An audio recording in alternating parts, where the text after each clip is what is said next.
ඉතින් කොහොමද ඔයගලන්ට අද මම ඔයාලට කියලා දෙන්න හදන්නේ මට තිබ්බ ලොකුම ප්‍රශ්නයක් මම විසඳගත්ත හැටි. මෙන්න මේ විදිහට තමයි අපිට පිටු රටදී කරපිංච ගන්න හම්බ වෙන්නේ. ඉතින් මම මේ ටික කල් තියාගන්න කොහොමද කියලා තමයි ඔයාලට කියන්න යන්නේ. ඒ වගේ පැකට් 3-4ක් එකපාර අරගෙන මේ වගේ හොඳටම හොදලා ගන්න.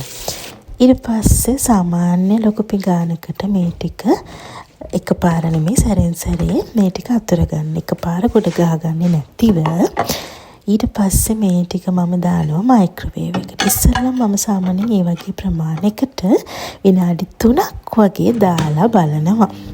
ඊට පස්සේ සැරෙන් සැරේ අරලා බලන්න ඕනේ අපේ කරපිංච ටික හොඳට වේලිලාද කියලා. ඉතින් මේ කරපිංච ටිකෙන් අර අපි කියන සරසර ගාන සද්දයක් ඇහෙනවා කියලා. අන්න ඒ වෙලාවට අපේ කරපිංච ටික රෙඩි. බලන්නකෝ ඒකේ කලයක වෙනස් වෙලත් නැහැ. ඉතින් මේවා අපි මොන හරි කරි විදිහට වගේ යූස් කරපුවාම අර අපේ normal කරපිංචා යූස් කළා වගේම හරිම හොඳට සුවඳත් එක්කම තියෙනවා. ඉතින් එහෙමයි ආයෙත් මම මේ වගේ වීඩියෝ එකකින් එන්නම්. එහෙනම් අපිව subscribe කරලා තියාගන්න.